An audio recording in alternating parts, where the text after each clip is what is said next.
ألا بذكر الله تطمئن القلوب.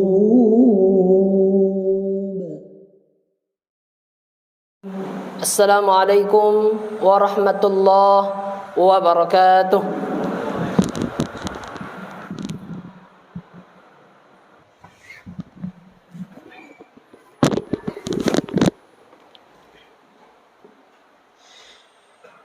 إن الحمد لله نحمده ونستعينه ونستغفره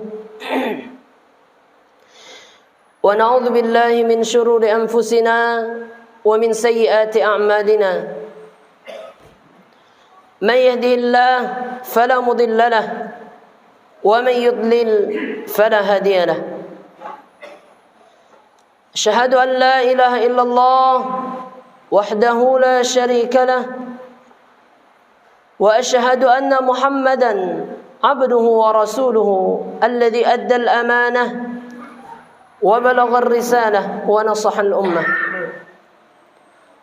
اللهم فصل وسلم وبارك على هذا النبي الكريم محمد وعلى آله وصحبه ومن تبعه بإحسان إلى يوم الدين.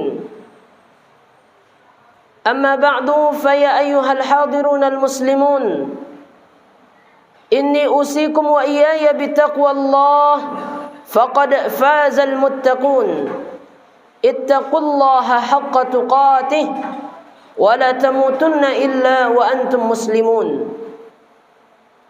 فقال الله تعالى في كتابه الكريم: أعوذ بالله من الشيطان الرجيم، بسم الله الرحمن الرحيم.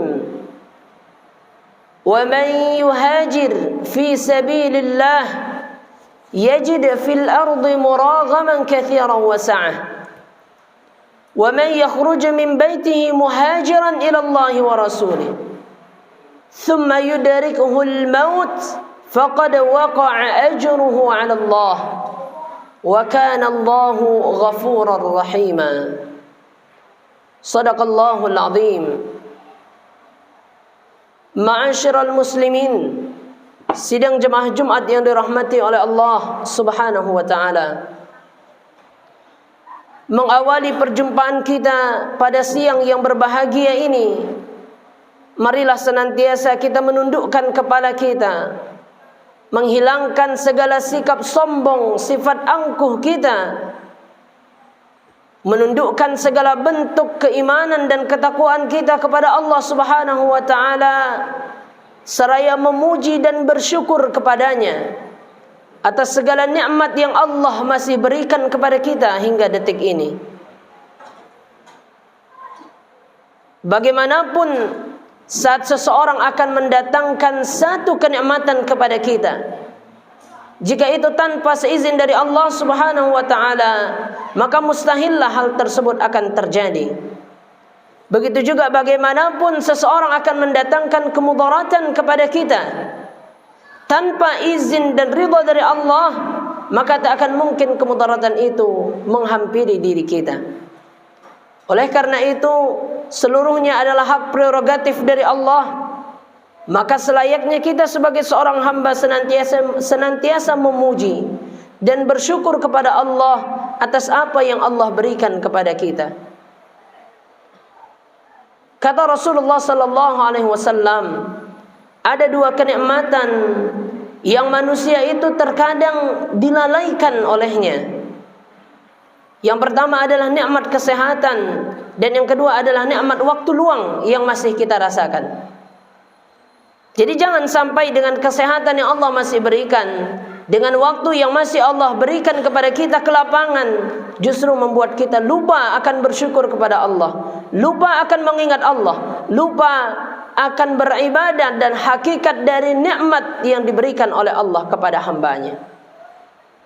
Kemudian daripada itu, salat dan salam senantiasa hendaknya kita mohonkan agar selalu tercurah kepada Nabi Muhammad sallallahu alaihi wasallam atas apa yang telah beliau lakukan, atas apa yang telah beliau tinggalkan, yang menjadi pegangan hidup kita, Qul in kuntum tuhibbunallah fattabi'uni yuhibbukumullah wa yaghfir lakum dzunubakum.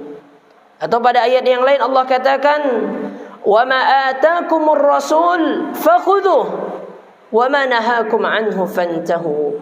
Apa yang ada dari Rasulmu maka ikutilah. Jika tidak mengikuti maka sesungguhnya juga tidak mengikuti aku, kata Allah Subhanahu wa taala. Oleh karena itu marilah senantiasa kita bersalawat dan kita berpegang teguh kepada sunnah-sunnah yang telah beliau tinggalkan kepada kita. Ma'asyiral muslimin sidang jemaah Jumat yang dirahmati oleh Allah Subhanahu wa taala. Khatib senantiasa mengingatkan kepada diri khatib sendiri, juga kepada kita bersama, agar senantiasa meningkatkan keimanan dan ketakwaan kita kepada Allah Subhanahu wa taala. Kita berada di tahun baru Hijriah 1443 Hijriah. Oleh karena itu hendaknya juga kita melakukan revolusi terhadap keimanan dan ketakwaan kita. Kita selalu tingkatkan keimanan dan ketakwaan kita. Kita selalu mendalami ilmu agama agar senantiasa keimanan dan ketakwaan itu semakin bertumbuh dan bersemai di hati kita. Ma'asyiral muslimin sidang jemaah Jumat yang dirahmati oleh Allah. Pada khutbah pertama ini khatib mengambil landasan pada surah An-Nisa, surah yang keempat pada ayat yang ke-100. Ayat ini menjadi salah satu ayat yang kita ingat berkenaan dengan peristiwa hijrahnya Rasulullah sallallahu alaihi wasallam dari kota Mekah menuju kota Madinah. Ayat inilah yang menjadi awal perintah bagaimana Allah menyuruh Rasulullah dan kaum muslimin waktu itu untuk melakukan suatu hijrah, suatu perubahan. Di mana Allah katakan, "Wa may yuhajir fi sabilillah." Barang siapa yang dia berhijrah di jalan Allah Subhanahu wa taala, yajid fil ardi muraghaman katsiran wa sa'ah. Maka ia akan mendapati bagaimana keluasan-keluasan, solusi-solusi yang ada di dunia ini atas segala permasalahan yang dihadapinya. Ayat ini jemaah yang dirahmati oleh Allah mengingatkan kita akan satu makna dari kata yang mungkin sudah sering kita dengar, yaitu tentang makna hijrah itu sendiri. Kita dapat maknai ini sebagai satu perubahan, sebagai suatu pergerakan.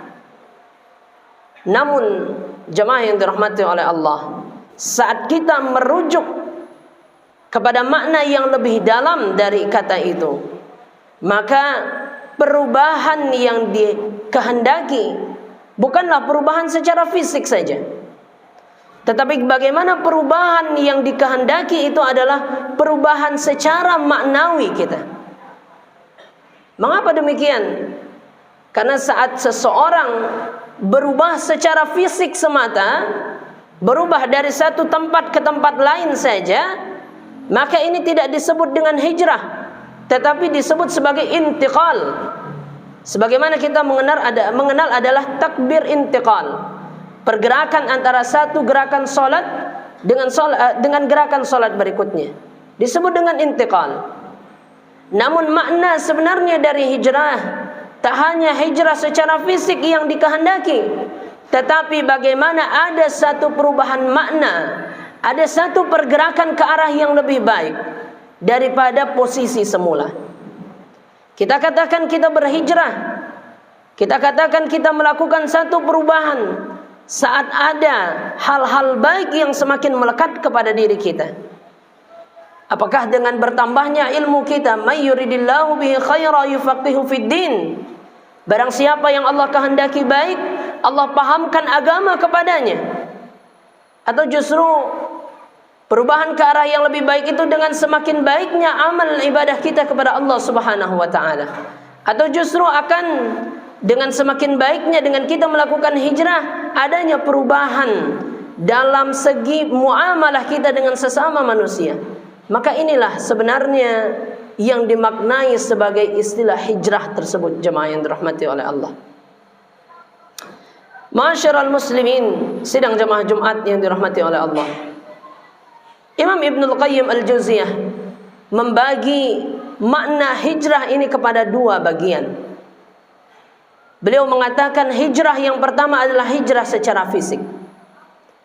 Hijrah secara fisik bagaimana perubahan baik dari satu tempat ke tempat yang lainnya, ataupun hijrah secara fisik kita maknai bagaimana perubahan tampilan kita. Inilah hijrah secara fisik. Bagaimana perubahan dalam kita melakukan suatu tampilan kepada sesama manusia yang biasanya mungkin kita masih belum menutup aurat.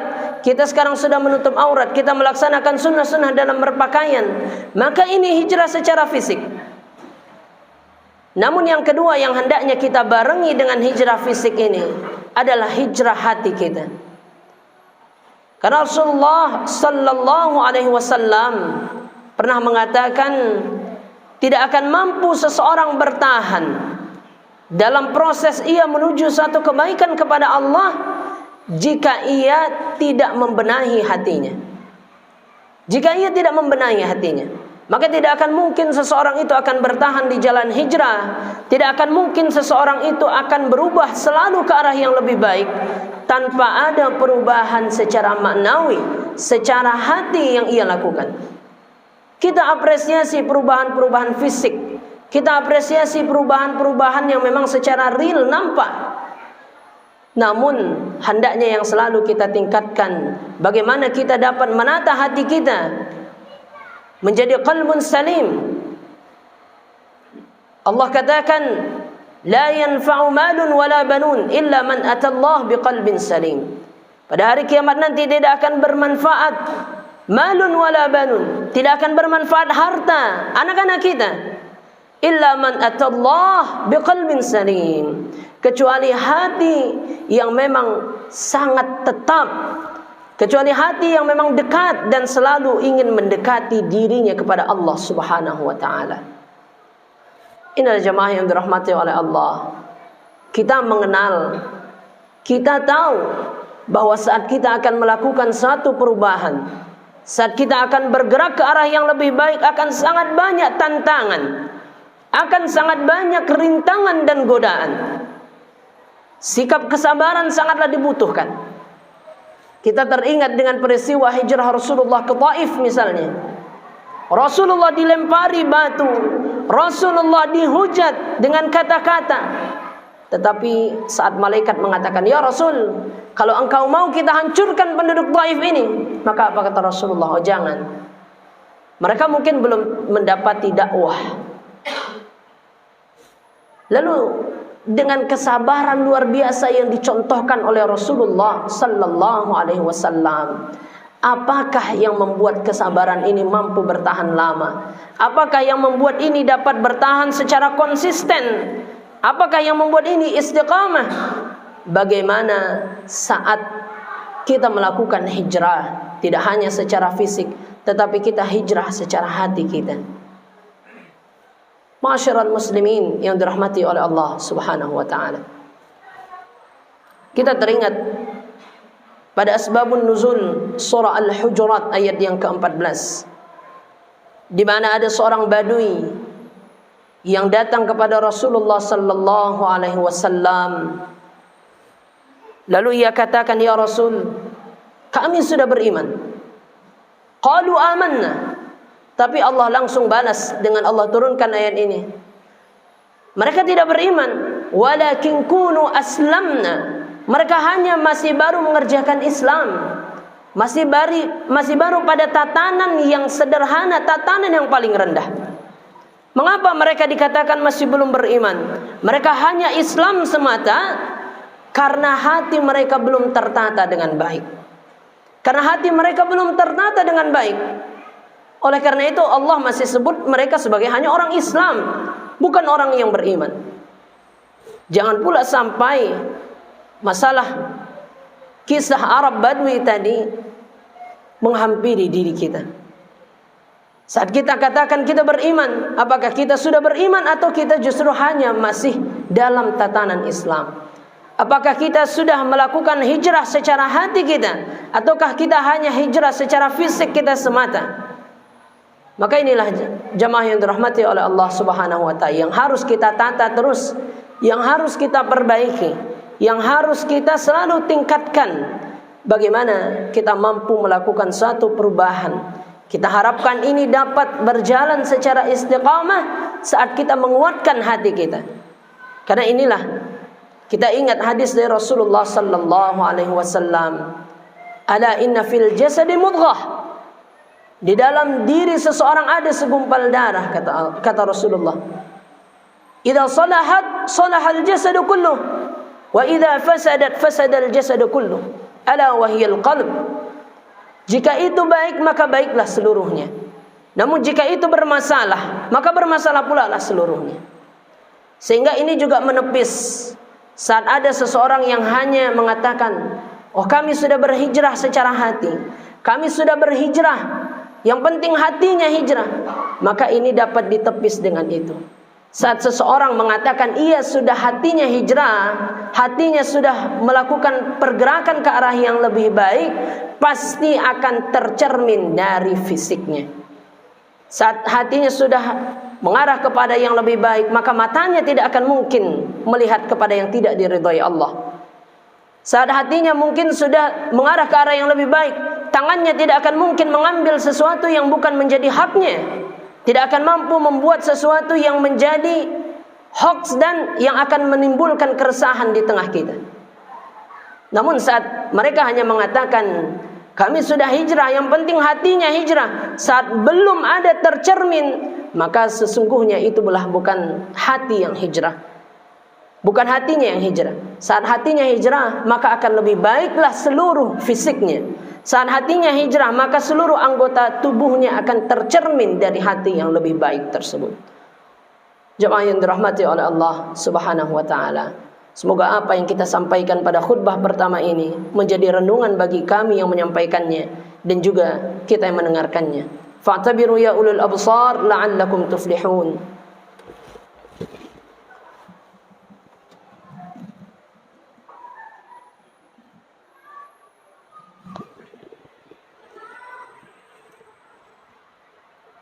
Alhamdulillah, alhamdulillah bini'matihi tatimmus salihat kama yuhibbu rabbuna wa yarda. Asyhadu an la ilaha illallah wahdahu la syarika lah wa asyhadu anna Muhammadan abduhu wa rasuluh. Allahumma fassalli wa sallim wa barik ala hadzal nabiyil karim Muhammad wa ala alihi wa sahbihi wa man tabi'ahu bi ihsanin ila yaumiddin.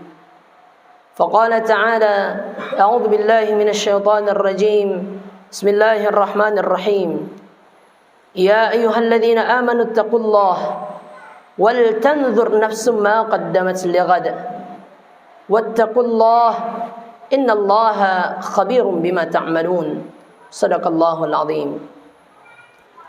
Melanjutkan pada bahasan khutbah pertama kita, maka di tahun baru Hijriyah yang kita sudah lewati ini, yang kita sudah memasuki tahun baru ini, maka hendaknya apa yang Allah syaratkan pada surah Al-Hasyr ayat 18 yang kita bacakan di khutbah kedua ini, wal tanzur nafsum ma qaddamat lighad, hendaknya ia melihat apa yang akan ia kerjakan untuk besok hari, untuk esok hari apa yang akan ia lakukan. Maka dapat kita maknai dengan bahasan yang telah kita berikan pada khutbah pertama tadi, hendaknya selalu ada pergerakan kita ke arah yang lebih baik. Ada selalu keinginan kita untuk memperbaiki diri. Ada selalu tak hanya keinginan semata, tetapi upaya kita untuk memperbaiki diri, memperbaiki kualitas ibadah kita. Kami contohkan saat kita mungkin selama ini kita terbatas pada hanya membaca Al-Quran saja. Kita hanya membaca Al-Quran saja. Padahal ini sudah satu hal yang luar biasa. Man qara'a harfan min kitabillah falahu hasanah wal hasanatu bi asyri amthaliha. Barang siapa membaca satu huruf, ia akan dapati satu kebaikan yang dikali 10. Ini sudah satu hal yang luar biasa. Namun saat kita katakan dengan hijrah tadi, kita mengarah kepada hal yang lebih baik, maka hendaknya kita tingkatkan. Yang selama ini mungkin kita hanya terbatas kepada membaca Al-Quran saja, kita tingkatkan dengan kita mulai menghafalkannya. Karena sesungguhnya ilmu itu adalah dihafal, jemaah yang dirahmati oleh Allah. Ilmu tak hanya bisa dipahami, tak ada yang akan kita bisa pahami tanpa ada suatu upaya menghafalnya. Begitu juga saat kita sudah mulai menghafal, maka kita mulai mentadabburi, memahami ayat-ayat yang telah kita baca dan hafalkan tersebut. Karena inilah kunci bagaimana saat seseorang akan melakukan pergerakan ke arah yang lebih baik, terutama dalam bidang Al-Qur'annya. Atau setidaknya kita perbaiki bacaan kita. Jangan kita hanya berpuas diri kepada bacaan yang telah kita bacakan selama ini. Kita ingat jemaah yang dirahmati oleh Allah, satu pepatah, di atas langit pasti akan ada langit. Bagaimana kesempurnaan kita sekarang, pasti akan ada satu hal yang lebih sempurna. Oleh karena itu, jangan pernah kita berhenti untuk selalu berubah. Begitu juga yang selama ini kita hanya melakukan salat, mungkin hanya kita masih lalai dalam salat kita. Maka dengan adanya hijrah, makna hijrah ini, maka kita perbaikilah ke arah yang lebih baik. Kita sempurnakan salat kita sebagaimana yang dicontohkan Rasulullah sallallahu alaihi wasallam. Kita sempurnakan bagaimana ibadah-ibadah kita.